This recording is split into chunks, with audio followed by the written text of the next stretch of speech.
Well, guys, if you got my best bet yesterday, which was another 15 dime release, which matched the biggest ever in my career in terms of NBA releases, you would have to say that I was right on the money with my analysis and my breakdown of game number three of the Spurs Thunder series, just like I was in game number two. Game two, of course, gave you the 15 dime winner on San Antonio.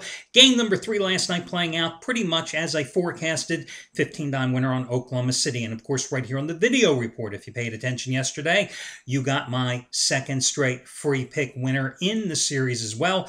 As I told you, last night's game would stay under the total, and it most certainly did. 5-1 run with free picks so far this week. Baseball and the NBA combined, including a 3-0 sweep in basketball. I'm going to break down game number three of the Miami-Boston series for you in just a moment and give you my free pick in that selection because, again, tonight, guys, I think the money to be made is in baseball, not in the NBA. But that, again, is just my opinion. Hi, everyone. Al DeMarco here, and this is going to be your Friday video report. Listen, I also have a money-saving discount coupon code that'll save you $14 off a single purchase today. Let's talk about a couple of hot handicappers, guys. Trace Adams, looking for NBA Best Bet winner number 20 out of 29.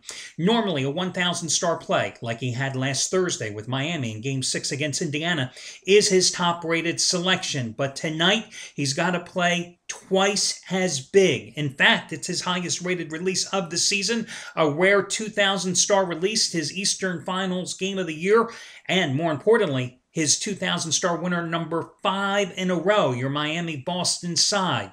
His most recent 2,000-star best bet winner was San Antonio by 17 over the Clippers in game number 2, I think, of that series back on May 17th.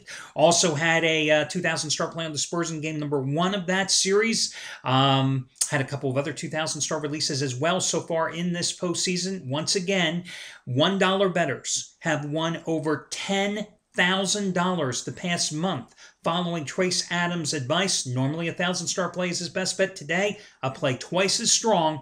2,000-star Eastern Conference Finals game of the year, and more importantly, his 5th consecutive 2,000-star winner to boot.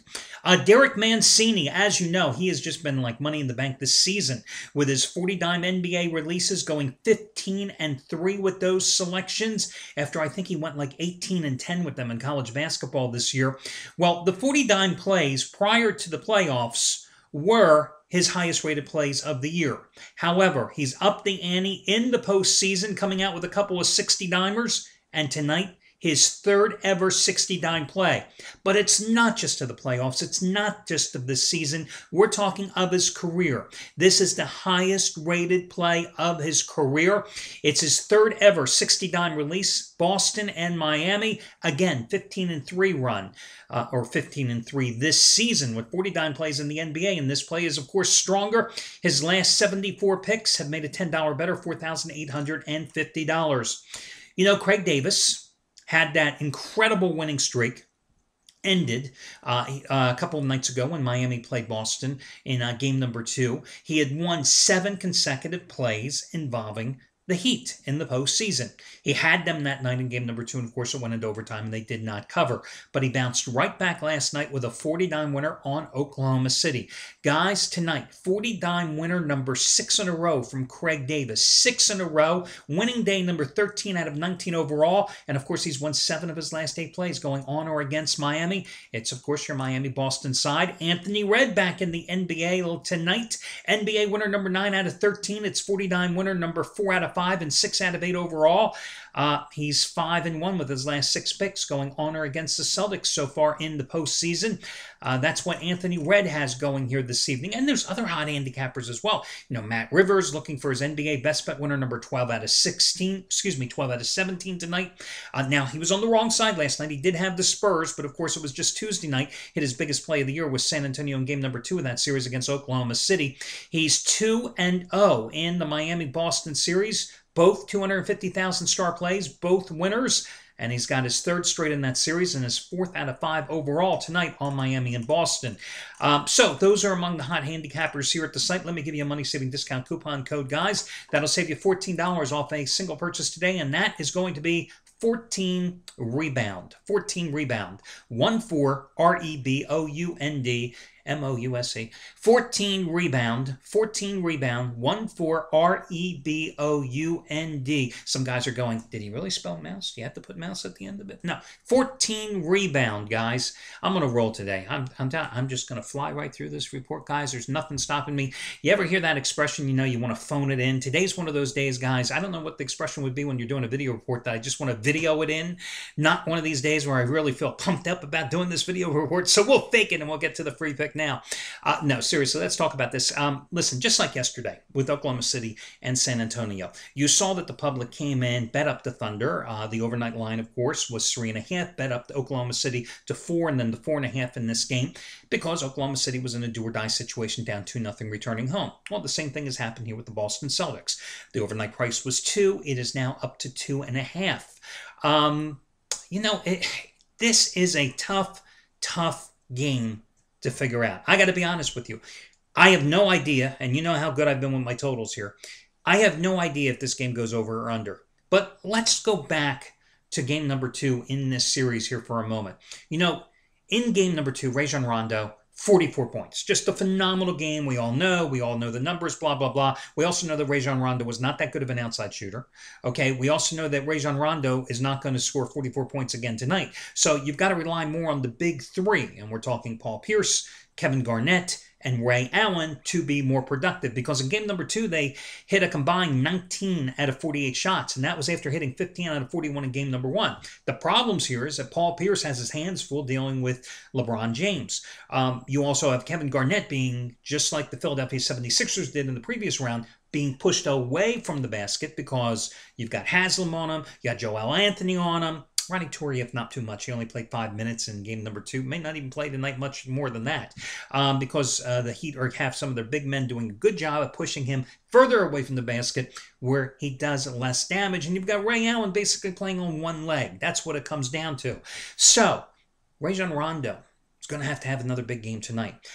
Brandon Bass, who's been the invisible man since that one breakout game against the Sixers in round 2, has to show up. Just show up. I'm sure if he was in uniform the last couple games in the series, okay? That's the problem there. I mean, at the same time, is Dwayne Wade going to be held to just 5 points in the first half as he was in game number 2 on 1 for 6 shooting? I mean, okay, he came to life in the second half, 14 points in the third quarter, 8 points in overtime. Is LeBron James going to go 3 for 9 in the first half as he did in game number 2, finishing 7 for 20 in the game? You know, it's a typical LeBron James box score, line score. You know, you see that he finished with 34 points, but you realize he had 18 free throws. And there's another discrepancy. LeBron James went to the line 24 times in that game. You know what Doc Rivers has complained about, and many of the Celtics have after game number 2, how many more times the Heat went to the line, 15 more times than Boston did. Well, that game was played in Miami. And, you know, listen, guys, I can tell you from covering the NBA as a reporter, from doing this as a handicapper, it's the oldest trick in the book. You think the foul situation is not going proportionately in your favor, favoring the other team, immediately you gently, subtly, so you don't get fined 25 grand by the league, you whine about the situation. And especially since the next game is on your home floor, you expect the foul situation to get evened out. And if it does, Miami has a problem, because the Heat, not a very good free throw shooting team. Not D. Wade, and especially not LeBron James. Listen, they missed, I think, 16 free throws in game number 2.